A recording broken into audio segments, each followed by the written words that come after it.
Hello everyone. इस video में मैं आपको बहुत इंपॉर्टेंट चीज़ें बताने जा रहा हूँ। 3 most important things for UPSC as well as JKPSC examination. आपको पता है जो भी यूपीएससी जेकेपीएससी के लिए एग्जाम के लिए पढ़ता है, सिविल सर्विसेज एग्जामिनेशन के लिए पढ़ता है, जिसको कॉमनली आप लोग आईएएस या जेकेएस का एग्जाम कहते हैं।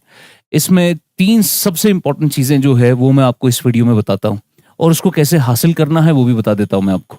जो भी फ्रेशर्स है, जो अभी अभी शुरू कर रहे हैं, जिनको इस बात का अंदाज़ा नहीं है कि ये सिविल सर्विसेज एग्जामिनेशन क्या है और कैसे इसको टैकल करना है, क्यों इसको एक सबसे ज़्यादा टफेस्ट एग्जाम कंसिडर किया जाता है, वो सब मैं आपको बताता हूँ स्टेप बाय स्टेप। तो 3 सबसे इंपॉर्टेंट चीजें कौन सी है इसमें? Number 1 being syllabus. सिलेबस की अंडरस्टैंडिंग होना सबसे ज्यादा इंपॉर्टेंट है।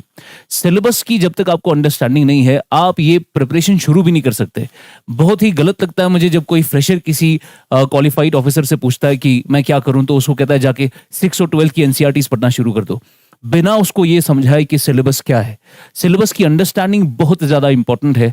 आप अगर प्रीलिम्स का सिलेबस चेक करेंगे, आपको पता है कि प्रीलिम्स का syllabus is not that defined. ये बहुत ज़्यादा ओपन एंडेड सिलेबस है, इसमें ज़्यादा डिफाइंड चीज़ें नहीं लिखी गई है।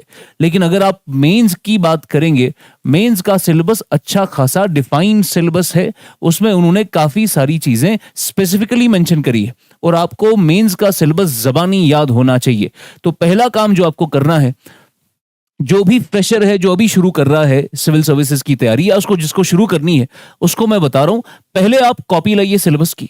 आप मार्केट में जाइए, सिलेबस की कॉपी, हार्ड कॉपी खरीदिए आप, या फिर डाउनलोड करिए कोई पीडीएफ, उसको प्रिंट आउट करवाइए। हार्ड कॉपी में अपने सिलेबस को अच्छे से देखिए आप, आपको पता चलेगा उसमें मेंस का जो सिलेबस है वो GS1, GS2, GS3 और GS4 करके उन्होंने अलग अलग पेपर्स में दिया है। ऑप्शनल का भी सिलेबस दिया, ऑप्शनल को फिलहाल के लिए साइड पे रखिए आप। उन्होंने मेंस का डिटेल में सिलेबस दिया है, हर एक पेपर का सिलेबस दिया है।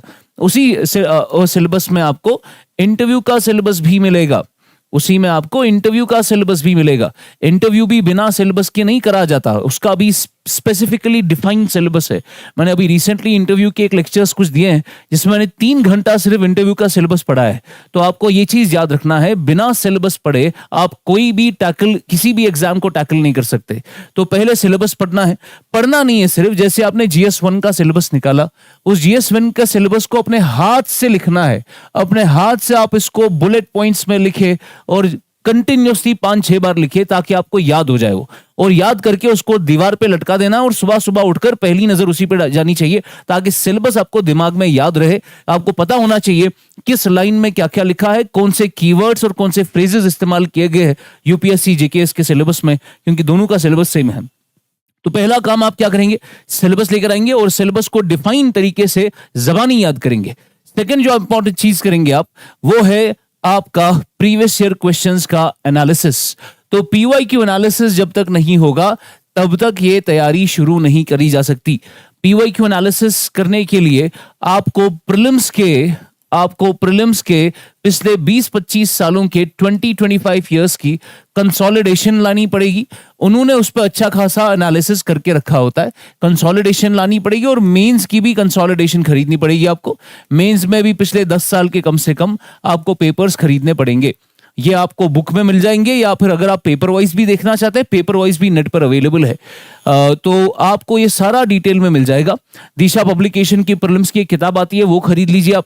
मेंस का अरिहंत का खरीद लो, या फिर किसी भी ऑनलाइन वेबसाइट से कोई पीडीएफ डाउनलोड कर लो। ये आपको जरूरी करना है, बिकॉज यहां पर आपको ये पता चलेगा कि सिलेबस जो मैंने पढ़ा, उस सिलेबस में से कैसे कैसे क्वेश्चंस आते हैं।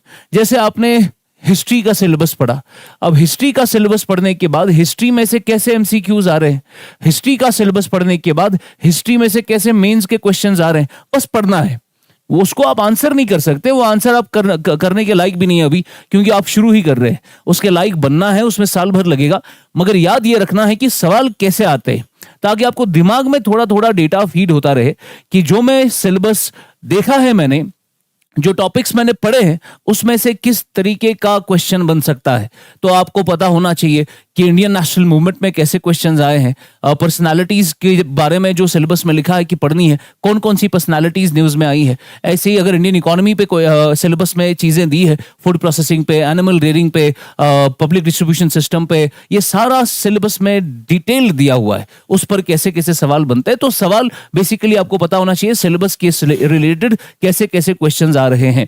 तो पीवाईक्यू एनालिसिस अच्छे से करना है, खास तौर पर पोस्ट 2013 यूपीएससी के लिए। और अगर आप केएस का एग्जाम दे रहे हैं तो पोस्ट 2018 आपको पढ़ना पड़ेगा केएस के लिए, ठीक है ना, जेकेएस के लिए। Now this is very important for you. इससे आपको एनालिसिस करके पता चलेगा कि रिलेटिव इंपॉर्टेंस क्या है सब्जेक्ट्स की, किस सब्जेक्ट में कितना वेटेज है। ये आमतौर पर अगर फ्रेशर को करना थोड़ा मुश्किल हो जाता है ये, पर ये बहुत जरूरी करना है। सिलेबस की रीडिंग और पीवाईक्यू का एनालिसिस करना बहुत जरूरी है। जब तक आप ये नहीं करेंगे तब तक आप कोई भी किताब नहीं उठा सकते। आपको कोई किताब नहीं पढ़नी चाहिए। मैं आपको मना करता हूं कि आपको कोई भी किताब शुरू नहीं करनी चाहिए unless you have not done PYQ analysis, unless you have not done your syllabus reading. आपने सिलेबस जबानी याद करना है, फिर पीवाईक्यू एनालिसिस करना है, then only we can start the preparation, अगर आपको जल्दी खत्म करना है। जो उसका लॉन्गर तरीका है वो ये है कि पहले एनसीईआरटीज पढ़ो, 6 से लेकर 12 तक पढ़ते रहो, फिर एक एक बुक लेकर आओ, उसके बाद आप सिलेबस चेक करते हो, उसके बाद आप पीवाईक्यू देखते हो, उसके बाद आपको पता चलता है मुझे नए से पढ़ना पड़ेगा, रीजन बीइंग कि मैंने जो पढ़ाई की उससे मेरे क्वेश्चन सॉल्व नहीं हो रहे। तो PYQ analysis is very important. तीसरा जो है that is self study with guidance. आपको सेल्फ स्टडी जब तक आप नहीं करेंगे ये एग्जाम क्वालिफाई नहीं होगा, कोई भी करा के नहीं दे सकता आपको। मैं आपको कितना भी पूरा साल का साल भी पढ़ा दूं, अपने एक एक करके एक एक बच्चे को अलग अलग से पढ़ाऊं, तब भी कुछ नहीं होगा। कोई किसी को ये एग्जाम क्वालिफाई करा के नहीं दे सकता। ये गाइडेंस के थ्रू आपको खुद करना पड़ेगा, लेकिन सेल्फ स्टडी ही करनी है, लाइब्रेरी में बैठ के, घर में बैठ के, कहीं पर भी बैठ के, मगर अंडर गाइडेंस। क्लास में हम बोलते हैं आपको कि आप आइए क्लास पढ़िए, उसके बाद सेल्फ स्टडी करिए। ये सेल्फ स्टडी के बगैर कोई क्वालिफाई नहीं करा सकता। Coaching is not an alternative to self study, coaching is just a supplement to it, ठीक है ना। आपने सेल्फ स्टडी ही करना है, that is the main goal. Self study से ही क्वालिफाई होता है। अब ये है कि सेल्फ स्टडी बच्चा वो करेगा जिसको थोड़ा बहुत पता होगा, जिसको घर पे कोई गाइडेंस होगी, जिसको भाई ने क्वालिफाई किया होगा, जिसके दोस्तों ने क्वालिफाई किया होगा, वो उसको गाइड करेंगे कि भाई ऐसे पढ़ना है, ये किताब उठानी है, इसमें ऐसे कवर करना है, ये वहां से पढ़ना है, ये यहां से पढ़ना है, इतने टाइम में इसको कवर करना है। अब जो फ्रेशर बच्चा है, जिसके घर पे कोई क्वालिफाई नहीं हुआ है, जिसके दोस्तों में कोई क्वालिफाई नहीं हुआ है, जिसके सीनियर में कोई क्वालिफाई नहीं हुआ है, जिसके आसपास के इलाके में कहीं पर कोई उसको ऑफिसर नहीं मिलेगा, तो वो कहां जाएगा? उसको कहां पता चलेगा किसमें क्या करना है? वहां पर फिर हमारा काम है कि आप अगर हमारे पास आएंगे या किसी और के पास जाएंगे, कहीं पर भी आप जाएं, इंटरनेट पे जाएं, आपको वहां पर कंसोलिडेटेड तरीके से गाइडेंस मिलती है। अब हमने भी ये करना शुरू करना है अभी। हम 2 अक्टूबर को आप सबको बुला रहे हैं। 2 अक्टूबर को आप लोग आ सकते हैं। ये 2 अक्टूबर आपका आई गेस वेंसडे का दिन आता है। 2 अक्टूबर 2 बजे के करीब 2 PM हम एक स्कॉलरशिप टेस्ट कंडक्ट कर रहे हैं बाय द नेम ऑफ क्यूसैट। ये क्यूसैट इज अ स्कॉलरशिप टेस्ट जिसमें क्विंटेसेंस का ये स्कॉलरशिप कम एडमिशन टेस्ट है। क्यूसैट में 100 क्वेश्चंस होंगे। इस 100 क्वेश्चन में 200 मार्क्स होंगे आपको, जिसमें रैंक 1 आएगा। रैंक 1 के हिसाब से हम इसमें स्कॉलरशिप प्रोवाइड करेंगे। रैंक 1 को 90% का स्कॉलरशिप है। ऐसे ही रैंक 2 एंड रैंक 3 एंड ऐसे ऐसे करके पूरा उसमें डिटेल है कि किसमें कितना स्कॉलरशिप किसको मिलेगा। आप अगर ध्यान से देखेंगे, इसमें टेस्ट देने से ही आपको स्कॉलरशिप मिल जाएगा। उसके बाद अगर किसी बच्चे को स्कॉलरशिप के बगैर भी एडमिशन करना है, वो डायरेक्ट एडमिशन भी कर सकता है। उसमें भी कोई दिक्कत नहीं कि आपको स्कॉलरशिप जरूरी ही देनी है। स्कॉलरशिप में भी डायरेक्ट एडमिशन के लिए आप 2 अक्टूबर को आ सकते हैं। और अगर कोई ऑर्फन है, उस ऑर्फन तक आप ये प्लीज ये बात पहुंचा दे कि ऑर्फन अगर है कोई, उसको कोई टेस्ट देने की जरूरत नहीं है। उसका फ्लैट 50% का उसको स्कॉलरशिप मिल जाएगा क्विंटेसेंस से। उसको डायरेक्ट एडमिशन होगा 50% पे।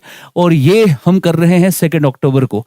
और अगले दिन 3 अक्टूबर को ही हम ये चीजें डिस्कस करेंगे। सिलेबस की रीडिंग कैसे करनी है, पीवाईक्यू एनालिसिस कैसे करते हैं, और सेल्फ स्टडी कैसे करनी है, सबसे इंपॉर्टेंट चीजें। उसके बाद हम आपको पढ़ाना शुरू करेंगे। हमारा नया ये शुरू हो रहा है सेशन 2025-26 के लिए, इवन 27 के लिए। जो भी बच्चे अभी शुरू करना चाह रहे हैं वो इसमें they can think about it, they can join the classes and see the value that we are providing, the hard work quintessence does with the students. आप आ सकते हैं, हमसे बात कर सकते हैं, हमारे बच्चों से बात कर सकते हैं। उससे आपको क्लियर होगा किस तरीके से ये पूरा सेशन लिया जाएगा और किस तरीके से हम इसको कंक्लूड करेंगे। और ये सारा का सारा प्रोसीजर हम 2 अक्टूबर से शुरू कर रहे हैं। इसी वीडियो के डिस्क्रिप्शन में आपको कुछ नंबर्स मिलेंगे, उन नंबर्स पे आपको कॉल करके ये सारा प्रोसीजर फिर से पता चलेगा और उसमें एक गूगल फॉर्म मिलेगा आपको। वो गूगल फॉर्म आपको फिल करना है, वही आपका रजिस्ट्रेशन है। उसी से आपको स्कॉलरशिप के लिए एलिजिबल समझा जाएगा। उसके बाद स्कॉलरशिप के दिन स्मार्टफोन वगैरह साथ लेकर आना है, उसी में आपका पूरा स्कॉलरशिप होगा। बहुत बच्चों ने हमें रिक्वेस्ट किया कि सर हमें तो कुछ आइडिया नहीं है कि ये सिविल सर्विसेज क्या है, जनरल स्टडीज़ क्या होती है, तो हम कैसे उसमें स्कॉलरशिप दें। हम आपको ये इस बात का अश्योरेंस दे रहे हैं कि आपको चाहे पता है या नहीं पता है, टेस्ट में बैठने से ही आपको थोड़ा बहुत अंदाजा लग जाएगा कि एग्जाम किस तरीके का है। इसमें सिखाया जाएगा आपको कि एग्जाम में बैठना कैसे है। उसमें उसके बाद बैठने से ही आपको कुछ ना कुछ स्कॉलरशिप मिल जाएगी। उसके बाद हम अगले दिन से जब क्लासेस शुरू करेंगे, उसमें आपको ढेर सारा डेप्थ में और डिटेल में बताया जाएगा सिलेबस, PYQ और एग्जाम के बारे में। सो ये मुझे समझाना था आपको। इसमें आपको कोई भी डाउट होगा तो नंबर्स पे आप कॉल करके हमें कांटेक्ट कर सकते हैं। Will be always there. हमारे क्विंटेसेंस में रोजाना टीचर वहां पर सुबह से लेकर 9 बजे से शाम के 5 बजे तक होते हैं।